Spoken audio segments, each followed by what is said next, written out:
Have you ever found yourself suddenly overcome by a strange emptiness in your chest? Not the kind of emptiness that comes from physical exhaustion or from a bad day, but something deeper. A hollow space you can't quite describe. A silent ache, as if a part of your soul had been momentarily pulled away. It's not easy to explain. It's as if, somewhere out there in the vastness of the world, someone is thinking about you, missing you. And even though no words are spoken and no messages are sent, you somehow feel it. If that resonates with you, even a little, then take a deep breath and stay with me. Because today we're going to explore an idea that comes not from folklore or superstition, but from one of the most profound thinkers in the field of psychology, Carl Gustav Jung. Jung left us with insights that are not only intellectually powerful, but emotionally transformative. What you're about to hear is more than just a theory. It's a mirror, a lens through which you can look at your inner world and the mysterious ways it connects with others. This isn't about fortune-telling. It's not about wishful thinking or vague coincidences. This is about depth psychology, about tuning into the subtle but meaningful connections that exist between people, connections that often go unnoticed by the conscious mind. So imagine this: you're alone. Maybe you're sitting by a window, watching the world move outside. Maybe you're just scrolling absent-mindedly through your phone. And then, without warning, a specific person's face appears in your mind. You didn't see them recently. You haven't talked to them in a while. And yet, there they are. It doesn't feel like a random memory. It feels charged, like a spark running through your body, as if somehow you were connected to them by an invisible thread. Jung had a word for this: synchronicity. He described it as meaningful coincidence, when internal experiences align with external events in a way that cannot be explained by logic alone. It's like the universe gently tapping you on the shoulder, whispering, "Pay attention." But even more than that, Jung believed that our unconscious minds are constantly picking up on things that our conscious minds overlook. He saw the unconscious as a kind of bridge, one that connects us not only to our own forgotten parts, but also to the emotional energy of others. So what happens when someone out there misses you? Even if they never say it out loud, even if they're on the other side of the world, what if that longing has a frequency, a silent signal that your unconscious can actually detect? Before you write it off as fantasy or sentimentality, ask yourself honestly, what do you usually do when that strange feeling arises? Do you brush it aside, tell yourself it's nothing? Or do you pause, even for a brief moment, and wonder what your soul might be trying to communicate? Jung didn't believe the unconscious was a dusty attic of forgotten thoughts. No, he saw it as an active force, a kind of inner compass, a mirror that not only reflects what lies buried within you, but also resonates with the emotional vibrations of those around you. So yes, it is possible that when someone deeply misses you, when they carry that emotion in their heart, even if they never speak it, it creates an energetic ripple that reaches you. And if your unconscious is open, if your inner world is calm and attentive, you might be able to feel that ripple. You might recognize the signal. But here's the important part. This journey isn't just about discovering whether someone misses you. It's also about turning inward, about learning to listen to the quiet voice within you. Because if you're disconnected from yourself, if you ignore the subtle whispers of your own soul, how can you expect to pick up on the whispers coming from someone else's? Because emotions like these are not random. They're not accidents or tricks of the mind. They're clues, subtle messages from the unconscious that something deeper might be happening beneath the surface. If you keep dreaming about someone, especially someone you haven't spoken to in a long time, your unconscious could be trying to get your attention. It's like it's whispering, "Hey, there's something here you're not seeing." So the next time you wake up with someone's name lingering in your mind, don't just brush it off. Write it down. Sit with it for a moment. Reflect. Ask yourself, what is my soul trying to tell me? But not all signs come through dreams. Sometimes they arrive when you're fully awake, doing something completely ordinary, washing the dishes, walking down the street, sitting in traffic, and then, out of nowhere, a chill runs down your spine, a sudden knot in your stomach, a question that hits you from nowhere. I wonder what he's doing right now. That's not just your imagination playing games. Jung would say that's your intuition speaking, that deep inner compass that senses what your conscious mind can't yet understand. And when someone truly misses you, when their emotional energy is directed toward you, their unconscious can send out a kind of signal, and your unconscious might pick up on that frequency, like two radio stations suddenly tuning into each other. Take a moment, pause, think about the last time something like that happened to you. Where were you? What were you doing? And who suddenly came to mind? Because this isn't guesswork. It's not fantasy. It's your psyche delivering a message. And here's the thing. Not every emotional hit is sweet or comforting. Sometimes, when someone misses you, you feel it as a strange emotional storm. Joy, yes, but also anxiety. Sometimes even frustration or anger, because the unconscious doesn't filter emotions the way your logical mind does. So if you suddenly feel emotionally overwhelmed without a clear reason, don't dismiss it.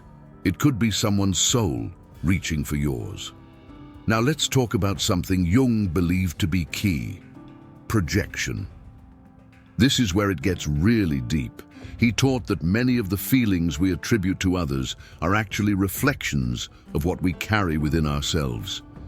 So if you miss someone, if just thinking about them leaves an ache in your chest, couldn't it be possible they're feeling the same way?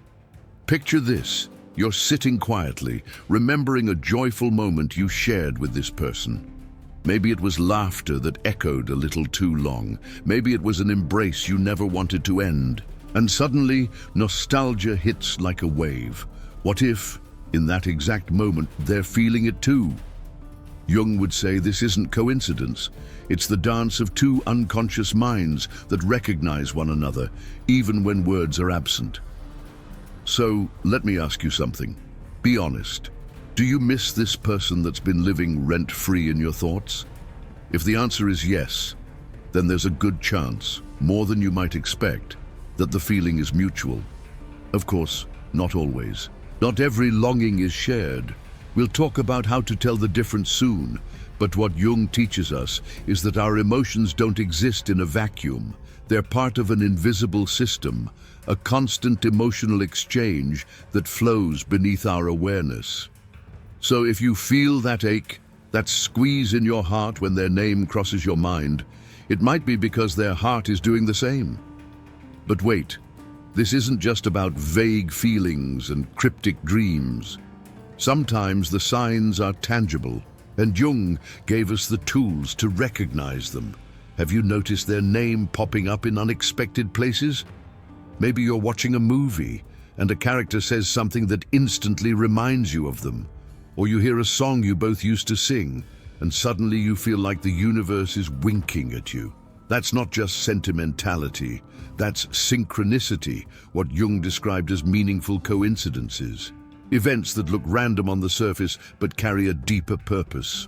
And sometimes, when someone truly misses you, the universe responds by laying those subtle signs in your path.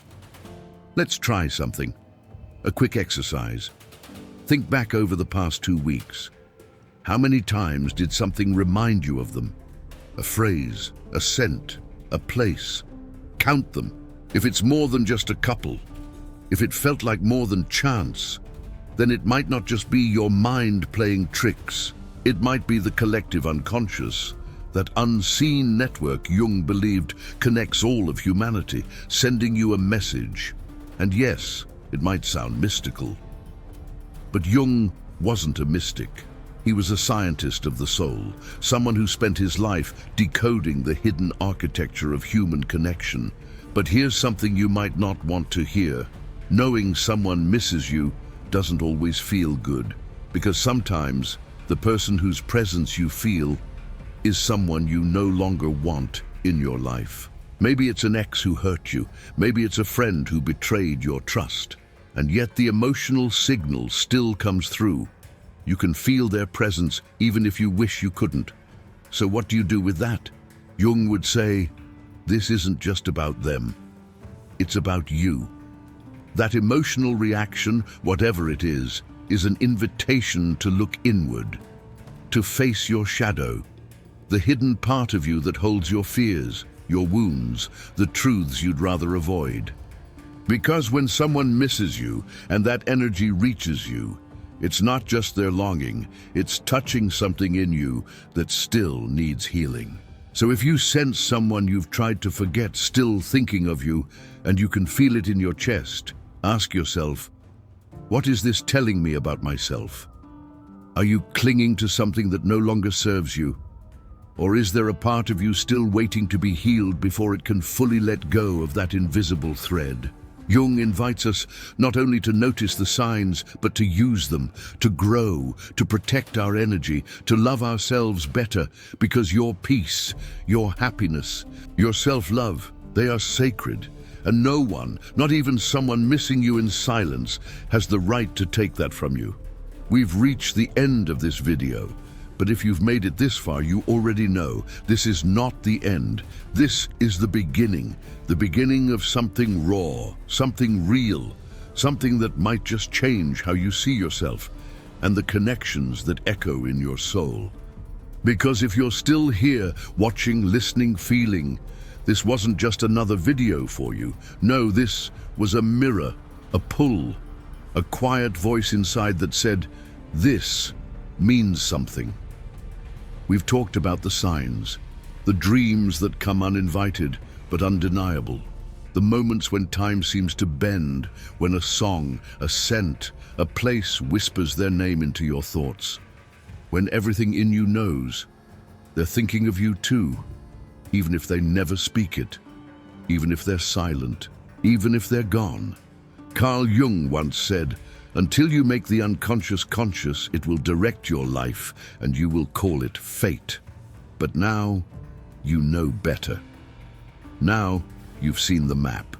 You've walked through the terrain of energy, intuition, synchronicity, and felt the quiet power of emotional resonance. But here's the thing, knowing someone misses you, that's not the real revelation. The real question is, why does it matter to you? Is it because a part of you still waits for them to come back, still aches for closure or clarity, or the version of yourself you once were when they loved you? Are you hoping they'll say the words they never could?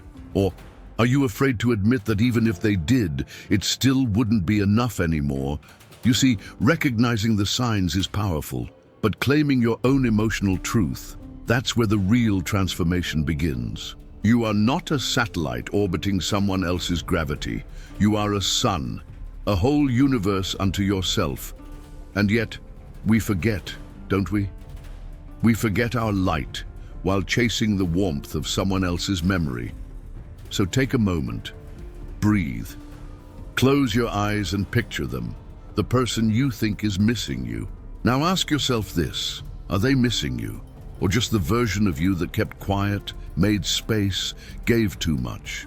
Are they longing for the connection, or simply haunted by the emptiness their own choices created? And most importantly, are you still holding space for them in your heart while they're no longer making room for you in their life? If that answer hurts, good. Because pain brings clarity, and clarity brings freedom. You don't need to wait to be chosen. You don't need to shrink, to pause your healing, to dim your joy, hoping they'll return. You deserve more than being someone's maybe. You deserve to be someone's yes, fully, freely now. So let them miss you. Let them carry the weight of their silence, their regret, their inability to show up. That's theirs to bear. But you have a life to live, a heart to protect, a fire to reignite. Don't go back to what hurt you just because it's familiar. Don't open the door again just because someone knocked late. Let them miss you. Let them wonder. Let them face the echo of their own absence in your life, while you rise, while you heal, while you become everything you once needed someone else to be for you. Because when you finally realize that you are the one you've been waiting for, that's when everything changes. So here's my final message to you. Your worth is not determined by who misses you, but by how you choose to show up for yourself, especially when no one else does. Your energy is sacred. Your heart is not a proving ground. And your future, it's too powerful to be built on the ashes of the past. So thank you. Thank you for going deep with me, for trusting your instincts, for feeling every word not just with your mind, but with your soul. You're not alone, and you never were. I'll see you in the next one. Until then, keep shining, keep growing, keep choosing you, because this is not the end. This is the beginning of something powerful, of something true, of something unstoppable. This is the beginning of you.